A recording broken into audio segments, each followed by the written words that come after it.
Restitution des résultats de la prévision saisonnière 2023 au Mali.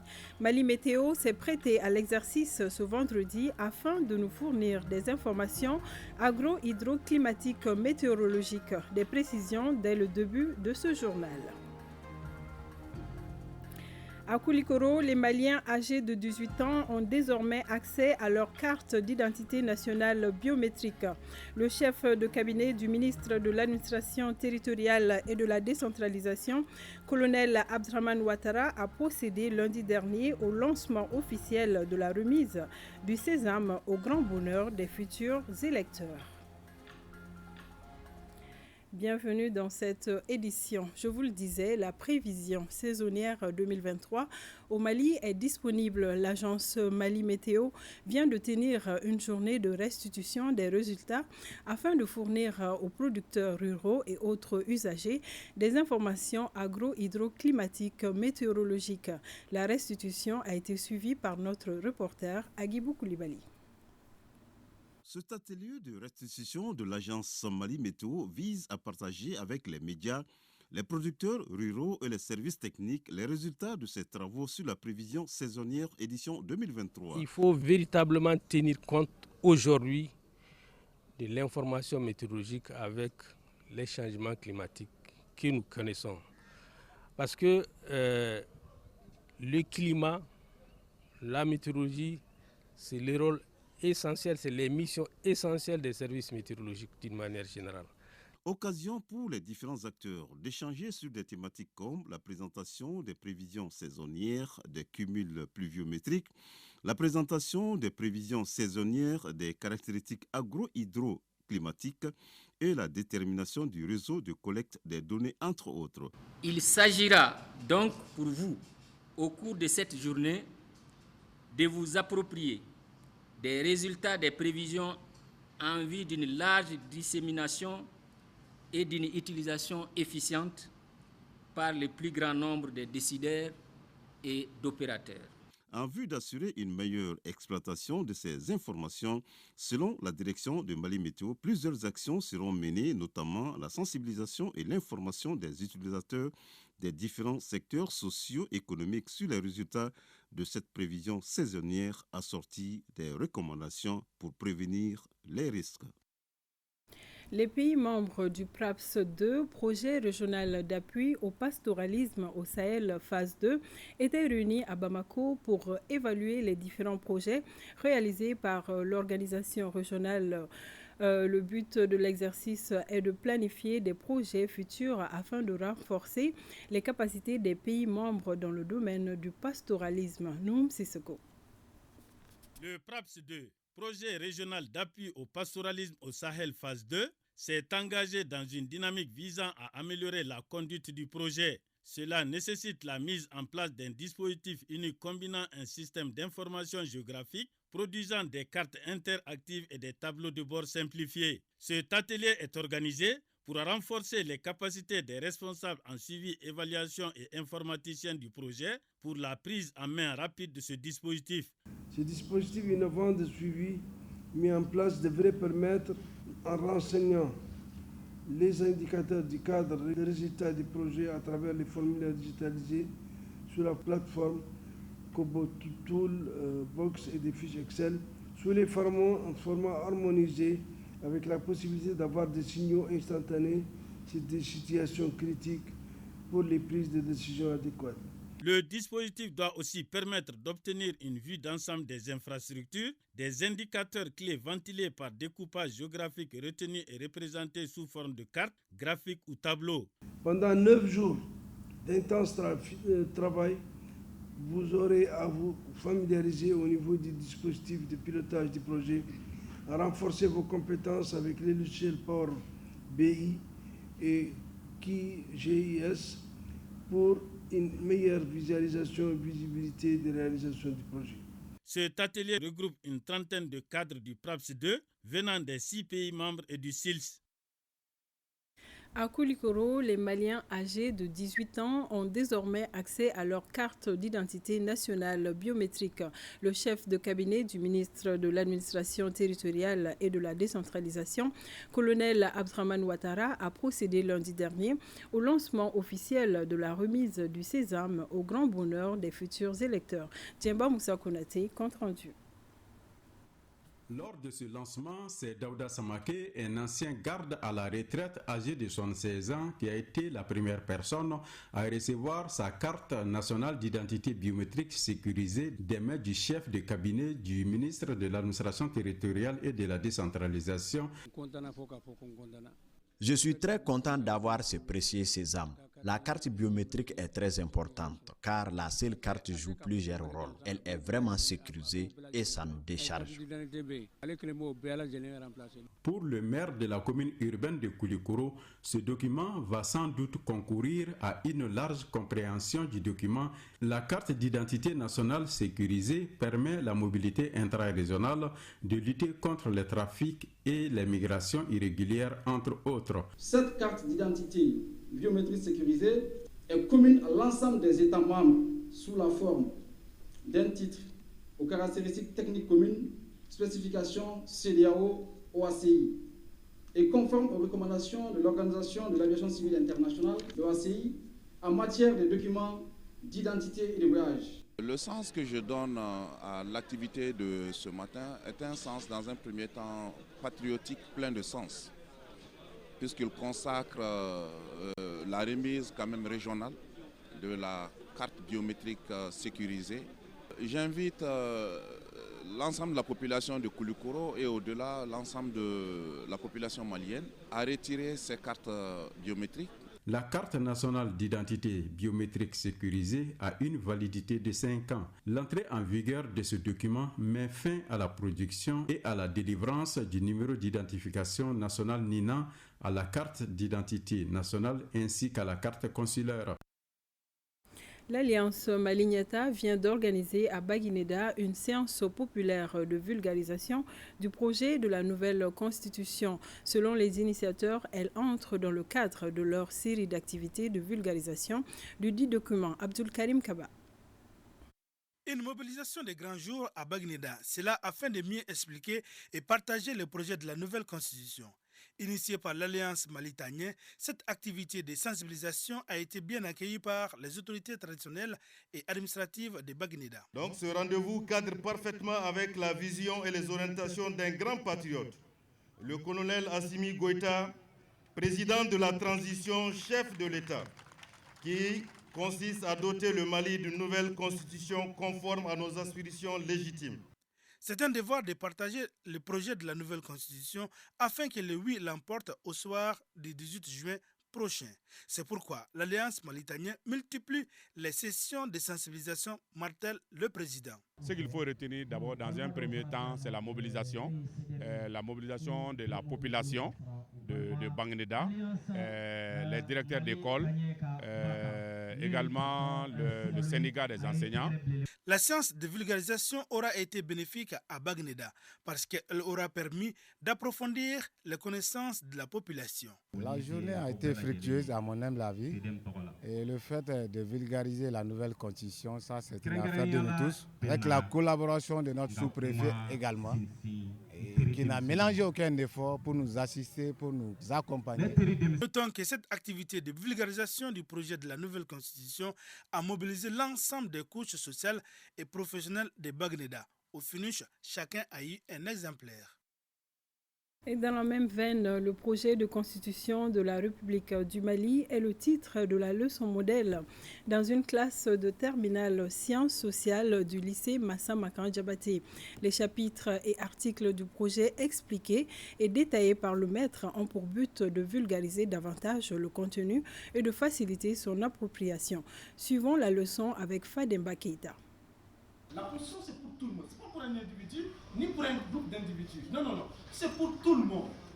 La leçon modèle sur le projet de constitution commence par une séance de préévaluation, notamment sur les insuffisances de la constitution du 25 février 1992. La méthode interactive utilisée par le maître permet aux élèves de la terminale sciences sociales de s'approprier le contenu et d'être des véritables relais auprès des autres. Il fallait essayer de définir ce que c'est que la Constitution, donner, disons, l'importance de la Constitution, parce que si on ne connaît pas véritablement ce que c'est que la Constitution, alors on ne saura pas que faire.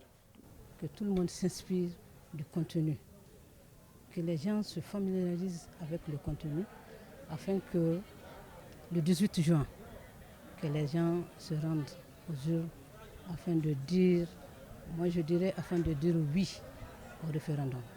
Le département de tutelle attache du prix à cette activité indispensable à la réussite du référendum du 18 juin 2023. La façon dont le professeur vient de dispenser tout de suite la leçon et la façon dont les autres professeurs ont eu à le faire sur toute l'étendue du territoire national, parce que c'était une leçon modèle sur le projet de constitution, la vulgarisation du projet de constitution sur toute l'étendue du territoire, dans toutes les académies du Mali et dans tous les caps du Mali. Je pense qu'avec ces résultats-là, on peut dire que nous sommes partis pour un oui massif le 18 juin. Le projet de constitution comprend 14 titres et 190 articles. Sur un autre plan, les agents de la direction des géologies et des mines viennent d'acquérir de nouvelles compétences. Il s'agit du suivi et du contrôle des activités minières menées par les sociétés minières dans notre pays. Adama Traoré nous en dit plus. La maîtrise de ces données permettront aux agents de l'administration des mines de bien exécuter leur mission de suivi et de contrôle des activités minières. C'est pourquoi la Direction nationale des géologies et des mines a jugé nécessaire une telle formation de mise à niveau. Ces logiciels vont nous permettre de mieux cerner, de mieux voir comment les modélisations ont été faites par rapport à ces études de faisabilité. Donc voilà toute l'importance que ces logiciels vont permettre à la DNGM de mieux s'adapter aux activités qui sont à notre niveau. Comme on l'a dit tantôt, puisse briller pour tout le monde, donc pour que nos agents de l'administration puissent comprendre le fonctionnement du secteur minier, puissent vraiment répondre aux exigences du secteur minier.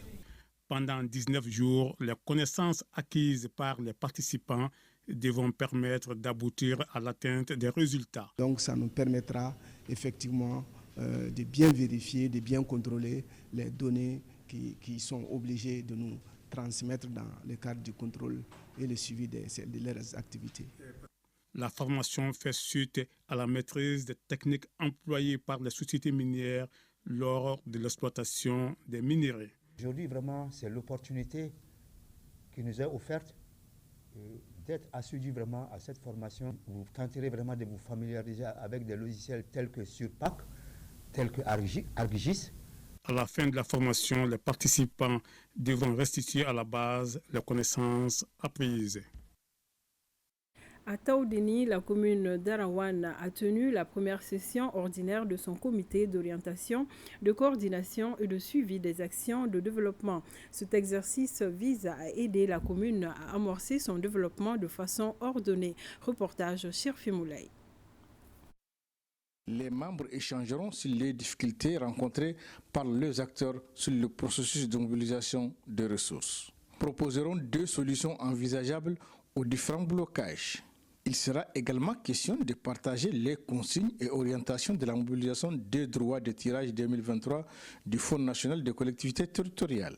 La journée est consacrée à la tenue de la première session du CROCSAD 2023 et qui va porter sur, dans un premier temps, la problématique de la mobilisation des ressources financières des collectivités. Au-delà des étapes de mobilisation des ressources du FNAC, les participants vont renforcer leurs connaissances sur le plan de passation des marchés et la planification des activités à réaliser.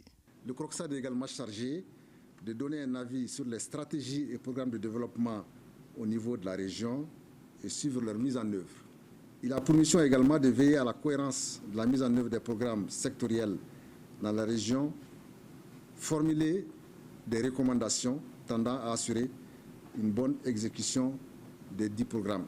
La session a regroupé l'ensemble des services techniques, représentants des collectivités territoriales et partenaires de développement de la région.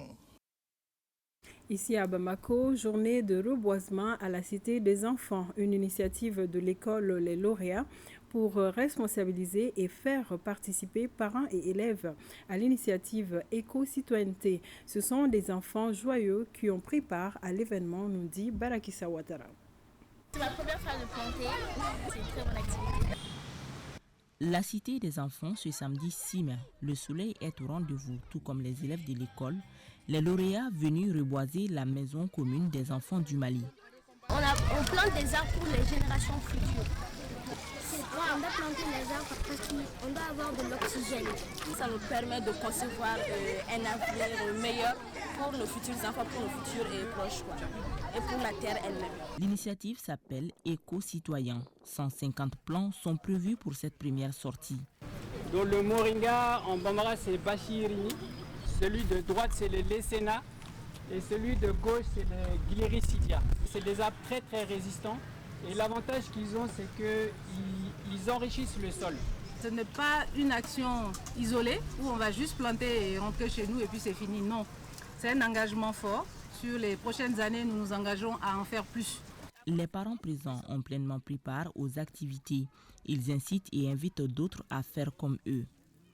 Nous venons chacun à sa manière de participer à la préservation de la planète, à la réduction des gaz à effet de serre. Et nous exhortons tous les parents d'élèves du Mali, du monde entier, à planter des arbres, à prendre soin de la nature. Le représentant de la Cité des enfants d'abonder dans le même sens. Il rappelle cet adage pour que tous les Maliens se l'approprient. Celui qui plante un arbre avant de mourir n'a pas vécu inutile. Bravo aux enfants. Ouverture mardi dernier de la semaine socio-sanitaire, culturelle, éducative et sportive des ressortissants de la région de Koutiala et sympathisants. L'objectif est de contribuer à l'amélioration de la santé des populations et à la lutte contre l'insécurité. Brahima Kone, reportage. La cérémonie d'ouverture de cette 21e édition de la semaine socio-sanitaire, culturelle, éducative et sportive de la coordination des sections des scolaires et universitaires des ressortissants de la région de Koutiala et sympathisants ce cirque a concerné Ngolo-Nianasso. Grâce à cet événement, la fibre patriotique des habitants de ce village situé à 25 km de Koutiala devra être renforcée à travers des actions concrètes. Nous sommes des étudiants ressortissants de la région de Koutiala. Nous partons à Bamako pour étudier et en retour, qu'est-ce que nous, personnellement, nous pouvons faire pour notre région en termes de développement. Le choix de la commune de Ngolo-Nianasso pour abriter une telle cérémonie est salué par l'association Kafo Iriwaton. Je suis très content et comblé de joie que ces enfants-là reviennent ici dans leur bercail et qu'ils essayent d'aider les villageois. Je lance un appel à tous les membres de l'association Kafo Iriwaton de les supporter où ils vont. Après la cérémonie d'ouverture de la semaine, place à une conférence débat sur des sous-thèmes relatifs à la citoyenneté, l'insécurité et la consultation prénatale. Il s'agit de contribuer à l'amélioration de la santé des populations et à la lutte contre l'insécurité. Chaque individu doit jouer un rôle majeur si nous voulons tous que la paix règne sur ce pays, si nous voulons sécuriser le pays. Une remise de chèvres aux femmes battantes de Ngolo-Nianasso, des consultations gratuites et des dons de médicaments dans d'autres localités sont au programme de cette semaine. À l'occasion du 42e anniversaire de la disparition de Bob Marley, la légende du reggae jamaïcain, le mouvement des Rastas du Mali, Mourasma, a organisé une conférence débat sur la nouvelle constitution. Elle était animée par les membres de l'Alliance Maligneta de Kati. Ibrahim Kaoukounate était sur place. Le 11 mai de chaque année, depuis 1981, le monde des Rastas célèbre la mémoire de Robert Nesta Marley, dit Bob Marley. Au Mali, l'événement a été marqué par une conférence débat sur la vie du mouvement rastafarisme et la vulgarisation du projet de la nouvelle constitution. L'objectif recherché, c'est la vulgarisation de la constitution afin que son contenu soit compris par les Maliens et montrer aux Maliens que tout ce qui est patriotique concerne aussi les Rastas. Donc pour montrer que son message a marqué l'humanité, donc chaque année, nous nous rappelons de ces hauts faits.